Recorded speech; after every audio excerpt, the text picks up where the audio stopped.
Salam, xoş gördük sizlərə. Bu günləri Azərbaycan formalaşması və əhalisindən danışacağıq. İlk növbədə Azərbaycan sərhədlərindən danışaq. Azərbaycan Respublikasının sərhədləri üç cür sərhədlə göstərilib. Birinci növbədə Ptolemey və Strabona görə, yəni qədim dövrdə sərhədlərimiz bu xətt sarı xətt istiqamətində aparılıb. Yəni Azərbaycan tamamilə Asiya ölkəsi kimi göstərilib. İkinci qırmızı xətt 1964-cü ildə Londonda Beynəlxalq Coğrafiya Konqresində qəbul olunmuş sərhəd xəttidir. Qırmızı xəttdə Azərbaycanın tamamilə Asiya ölkəsi olduğunu göstərir və üçüncü xətt isə qırıq-qırıq qara xətt 2015-ci ildə Rusiya, Qazaxıstan və Azərbaycan coğrafiyaçılarının keçirildiyi konqresdə təklif olunan sərhəddir ki, bu qara xətt Azərbaycanın Quba Xaçmaz iqtisadi rayonu olan hissəsini Avropaya hissəsinə düşdüyünü göstərir. Yəni Avropaya aid edir. Həm buna görə də Azərbaycan həm Avropa oyunlarında, həm də Asiya oyunlarında iştirak edir. Azərbaycan xalqının sivilizasiyasının formalaşması Azərbaycan xalqı tarix səhnəsində eramızdan əvvəl 3-cü minilliyin ortalarında çıxmışdı və formalaşmasında yerli türk xalqlarla yanaşı Mərkəzi Asiyadan köç etmiş xalqların da rol olunmuşdu. Bunlar hansılardır? Qıpçaqlar, Qumuqlar və Oğuz xalqlarıdır. 7-ci əsrdə Azərbaycanlılar ərəblərin hücumuna məruz qalır. Nəticədə Azərbaycanda İslam şərq mədəniyyəti təsirinə məruz qalır. 19-cu əsrin əvvəllərində isə Azərbaycan, İran və Rusiya arasında bölüşdürülür. İki fərqli mədəniyyətin, fərqli sivilizasiyaların təsirinə məruz qalır nəticədə. Daha sonra 20-ci əsrin əvvəllərində Azərbaycan Rusiyada daha sonra Azərbaycanlılar Rusiyada Qafqaz müsəlmanları adlanırdılar 20-ci əsrin əvvəllərində. 1918-ci ildə Azərbaycan Dövlət Demokratik Respublikası qurulur, ADR. ADR-in əsas məqsədi xalqı öz İslam kimliyindən milli kimliyə keçirtmək idi və insanların təhsil almasına kömək etməkdir. ADR-in əsas ideologiyası şərq və qərb mədəniyyətinin sintezini yaratmaqdan ibarətdir.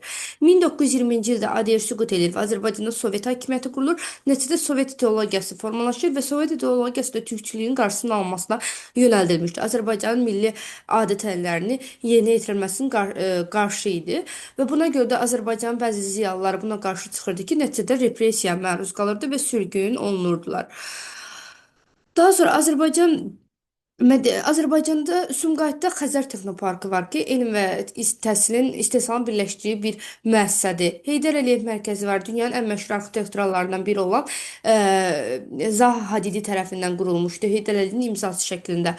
Daha sonra Azərbaycan son illərdə bir sıra forumlarda iştirak edir. Sivilizasiyalar Alyansı, UNESCO, Avropa Şurasının Şimal-Cənub Mərkəzi, İSESCO-nun dəstəklədiyi Ümumdünya Mədəniyyətlər Arası Dialoq Forumu kimi forumlar Bakı ərazisində keçirilmişdir və Azərbaycanın bu dünyaya inteqrasiyası kimi səciyyələnir. Gəldik indi Azərbaycanın əhalisi hissəsinə. Azərbaycanın əhalisi, ümumiyyətlə Azərbaycanda 2019-cu ildən sonra əhalimiz 10 milyonu keçir və 10 milyon 153 min nəfərdir. Daha çoxdur hal-hazırda. Əhalinin yerləşməsinə baxsaq, əhalinin 76% düzən ərazidə yerləşir. Əhalinin sıxlığına gəldikdə isə hər kvadrat kilometrə düşən sıxlığa görə birinci yerdə Bakıdır. Daha sonra şəhərlərimiz Sumqayıtdır, Gəncədir. Rayonlarımızdan isə sonra Şirvandır. Sumqayıt buradadır, Gəncə burada, Şirvan burada. Rayonlarımızda Masallıdır, sonra Xaçmaz rayonunda, Göyçay rayonunda əhalinin sıxlığı yüksəkdir.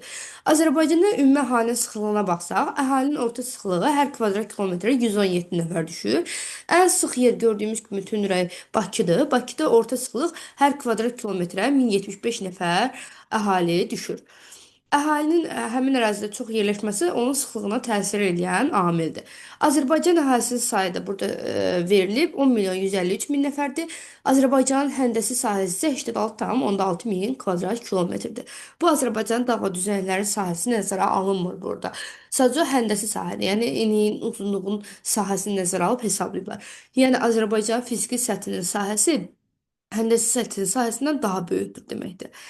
Azərbaycanda iqtisadi rayonlar üzrə baxsaq, əhalinin sayının dəyişməsinə, birinci gəlir sahəsinə baxaq. İqtisadi rayonlar üzrə sahəsinə görə ən böyük iqtisadi rayonumuz Qarabağdır. 8,99, 8,99-dur. Daha sonra Şəki-Zaqataladır, 8,84-dür. Sonra Şərqi Zəngəzurdur, 7,47-dir. Üçüncü yerdə, dördüncü yerdə Qazax Tovuzdur, 7,3 min kvadrat kilometr və beşinci yerdə Quba Xaçmaz 6,99 99 min kvadrat kilometrdir.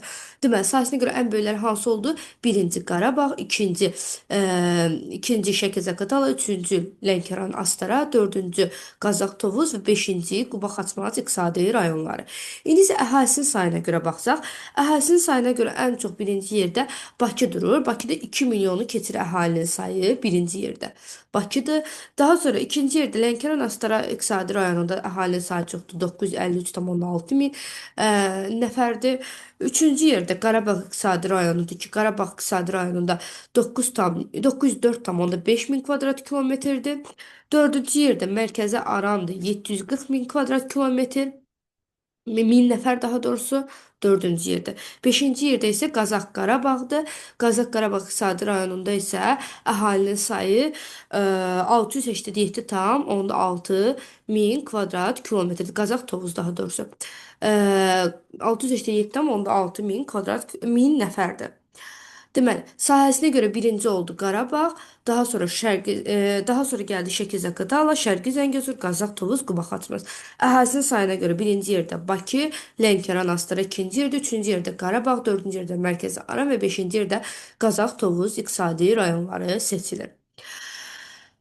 Daha sonra gəldik. Burada da əhalinin sayına görə ayrıca yeni iqtisadi rayonlar vermişik. Əhalinin sayına görə çox olan iqtisadi rayonlarımız 2-5 Bakı, Lənkəran, Astara, Qarabağ, Mərkəzi Aran, Qazax, Tovuz. Ən az olanlar isə axırdan baxırıq. Dağlıq Şirvan, Şərqi Zəngəzur, Naxçıvan, Şirvan, Salyan və Milmuğan iqtisadi rayonlarıdır. Əhalinin sayı daha az olan. Daha sonra gəldik təbii artıma. Təbii artım bilir ki, doğumla ölüm arasındakı fərqdir.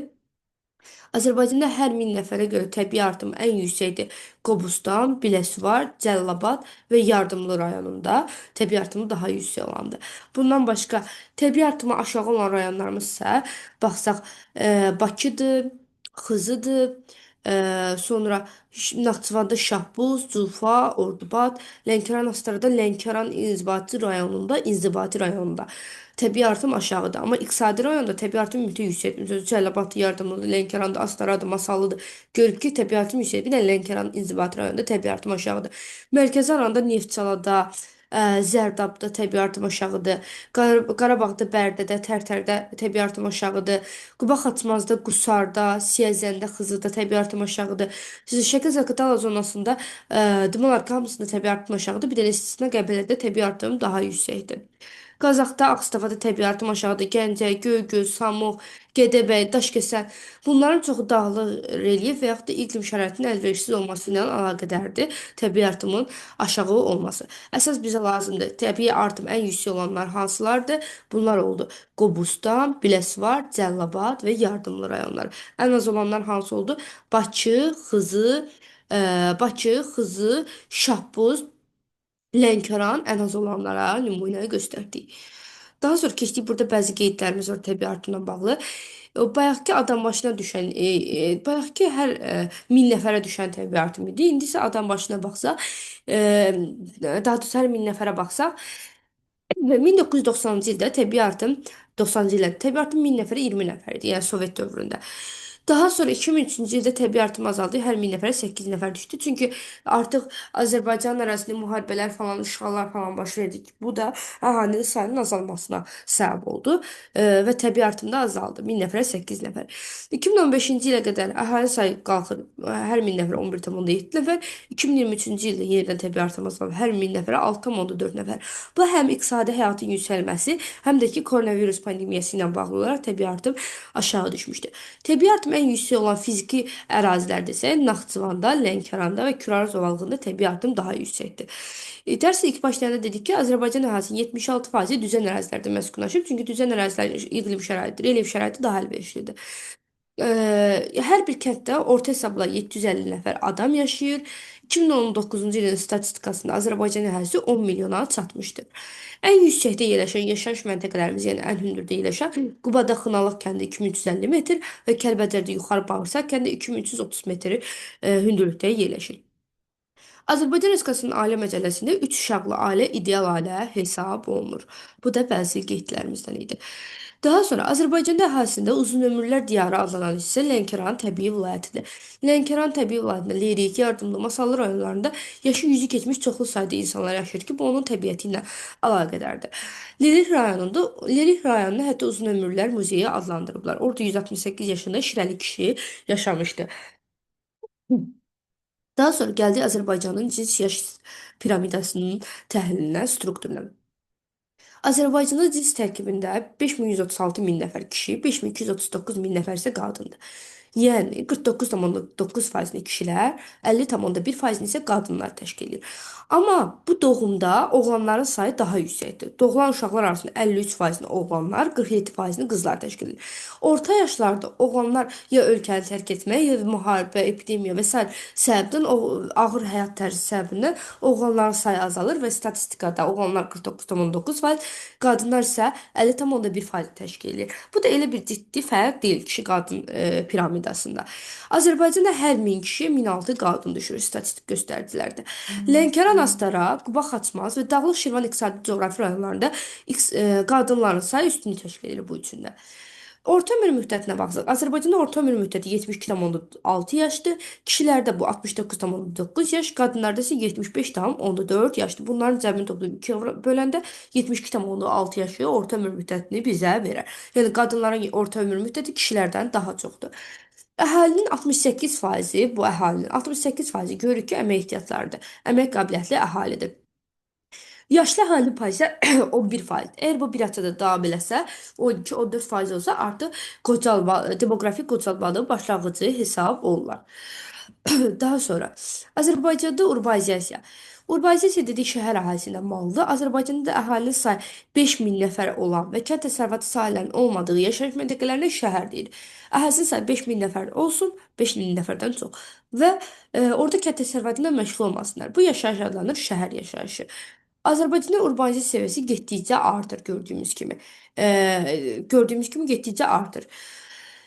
Əhalinin 53%-i şəhərdə yaşayır. Bu 53%-i şəhər əhalisi sayılır Azərbaycan və şəhər əhalisi də o 53%, 43%-i də Bakıda yaşayır. Yəni o faiz isə digər şəhərlərdir. Azərbaycan əhalisi ümumi əhalinin, yəni bu 10 milyonun 23% isə Bakıda yaşayır deyirik. Deməli, əhalinin 53% şəhərdə yaşayır, şəhər əhalisi 43% Bakıda yaşayır, Azərbaycan ümumi əhalisi isə 23% Bakıda yaşayır deməkdir. Əhalinin sayına görə şəhərlərdə Bakı şəhəri birinci yerdədir, Sumqayıt şəhəri ikinci yerdə, Gəncə şəhəri üçüncü yerdə, Mingəçevir şəhəri isə dördüncü yerdə durur. Sumqayıt şəhəri 346 min nəfər, Gəncə şəhərində isə 336 min nəfər əhali yaşayır. Daha sonra miqrasiyaya gəlsək, miqrasiya beynəlxalq miqrasiya ölkəyə gələnlər və gedənlərdən söhbət gedir. Gedənlər immiqrantlar, gələnlər isə immiqrantlar adlanır.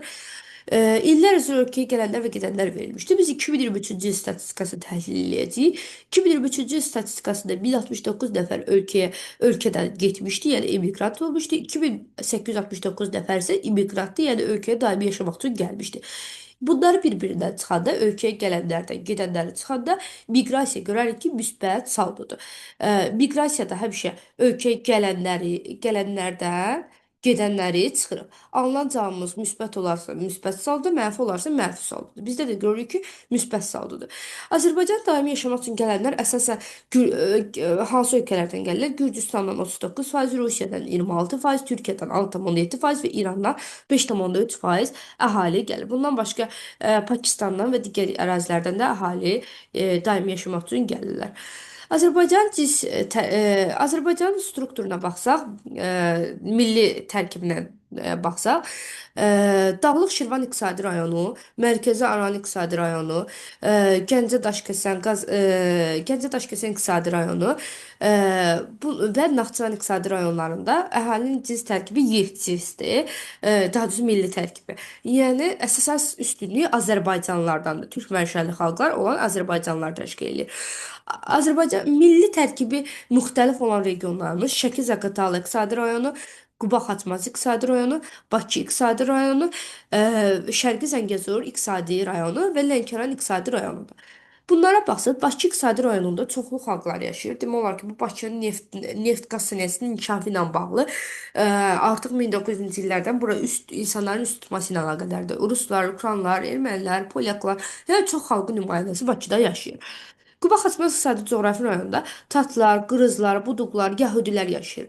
Xınalıqlar Qubada deməli Xınalıqlar, sonra Qırmızı qəsəbə var. Qusarda yəhudilər yaşayır. Xızı rayonunda tatlar üstünlüyü təşkil edir. Tat xalqı. Tat da Hind-Avropa dil ailəsinin İran dil qrupuna aid olan xalqdır. Daha sonra xıdalıqlar azsaylı xalqlardır. Azərbaycanda məskunlaşıb dedik. Şəki-Zaqatala iqtisadi rayonunda avarlar, ləzgilər, bu Qafqaz dil ailəsinə aid olan xalqlardır. Saxurlar, Udillər, İqloylar yaşayırlar. Lənkəran Astara iqtisadi coğrafi rayonunda Hind-Avropa dil ailəsi İran dil qrupuna aid olan Talış xalqları yaşayır. Lerik dili, yardımlı Astaradır, Lənkərandır. Bu xalq nümayəndələri daha geniş yayılmışdır. Şərqi Zəngəzur iqtisadi rayonunda Hind-Avropa dil ailəsinə aid olan ermənilər, İran dil ailəsi kürdlər burada, İran dil qrupuna aid olan kürdlər burada yaşayırlar. Digər ərazilər isə əsasən yekcizdir və əhalisi əsasən Türk xalqlı olan Azərbaycanlılar məskunlaşmışdır. Bu günlərdə Azərbaycan əhalisi haqqında məlumatlarımız bu qədər.